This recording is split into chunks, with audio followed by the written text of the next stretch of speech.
नाशिकच्या नैता येथील गायरान जमीन घोटाळ्यासंदर्भात पुढारी न्यूजचा इम्पॅक्ट बघायला मिळालाय। महसूल विभागाकडून नाशिक जिल्हा प्रशासनाला कारवाई संदर्भात आदेश देण्यात आले आहेत। नैता येथील 30 एकर गायरान जमीन लाटल्याचं प्रकरण पुढारी न्यूजनं उघडकीस आणलं होतं। राष्ट्रवादीचा नेता राजेंद्र बोरुगड यांनी नातेवाईकांच्या नावानं जमीन लाटल्याचा हा आरोप होता आणि घोटाळ्याची फाईलही भूमी अभिलेख कार्यालयातून गहाळ झाल्याचं उघडकीस झालं होतं। नैता येथील ग्रामस्थांकडून शासनाचे आणि पुढारी न्यूजचे विशेष आभारही मानण्यात आलेत। मात्र बेकायदेशीर खरेदी विक्री करणारे तसंच दोषी अधिकाऱ्यांवर कारवाई कधी याकडे सुद्धा सगळ्यांचं विशेष लक्ष लागलेलं आहे। आणि याविषयी अधिकची माहिती जाणून घेऊयात। आमचे प्रतिनिधी किरण ताजणे आपल्या सोबत आहेत। किरण, आपण बघू शकतोय पुढारी न्यूजचा हा इम्पॅक्ट बघायला मिळतोय। आता नाशिक जिल्हा प्रशासनाला कारवाई संदर्भात आदेश जारी झालेत।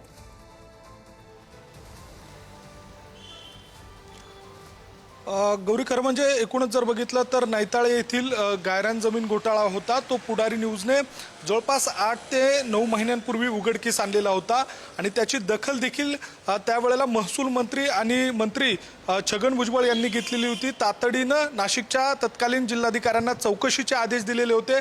या चौकशीमधून जो अहवाल आलेला होता तो शासनाकडे पाठवण्यात आलेला होता आणि त्या सगळ्या अनुषंगानं शासन पातळीवर ही अतिशय महत्त्वाची घडामोड पार पडलेली आहेत। महत्त्वाचे जे आदेश आहेत ते नाशिकच्या जिल्हा प्रशासनाला देण्यात आलेले आहेत। दुय्यम अधिकारी जे असणार आहेत त्यांना या सगळ्या संदर्भामध्ये कारवाईचे आदेश देण्यात आलेले आहेत। ज्या नोंदी असतात त्या 5 वर्षाच्या पुढील जर असला तर त्याला शासनाची मान्यता लागते आणि तीच मान्यता आता शासनानं नाशिकच्या जिल्हा प्रशासनाला दिलेली आहे।